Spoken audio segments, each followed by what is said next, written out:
एक बार भगवान बुद्ध एक छोटे गांव में प्रवास कर रहे थे। गांव के लोग उनके उपदेशों को सुनने के लिए बड़ी संख्या में एकत्रित होते थे। उनमें से एक युवा किसान था जो हमेशा चिंतित और बेचैन रहता था। एक दिन उसने बुद्ध से पूछा, भगवान, मैं बहुत कठिन परिश्रम करता हूँ, लेकिन फिर भी शांति नहीं मिलती। मेरे जीवन में दुख ही दुख है। मैं क्या करूं? बुद्ध मुस्कुराए और बोले, तुम्हें सबसे पहले यह समझना होगा कि जीवन में हर किसी के पास दुख और परेशानियां होती हैं, लेकिन शांति केवल तब मिलती है जब हम अपने भीतर के शोर को शांत कर देते हैं।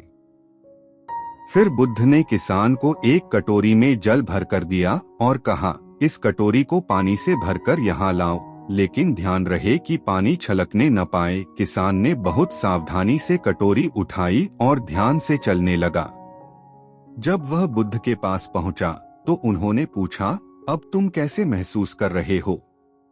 किसान ने जवाब दिया, मैंने केवल इस कटोरी पर ध्यान केंद्रित किया, इसलिए मैं अपने अन्य चिंताओं को भूल गया।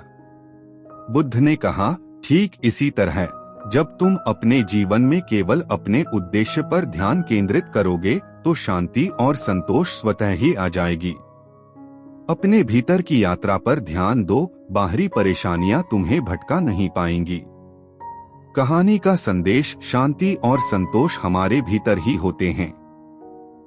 जब हम अपने जीवन में ध्यान और धैर्य से काम करते हैं तो जीवन की परेशानियां छोटी लगने लगती हैं।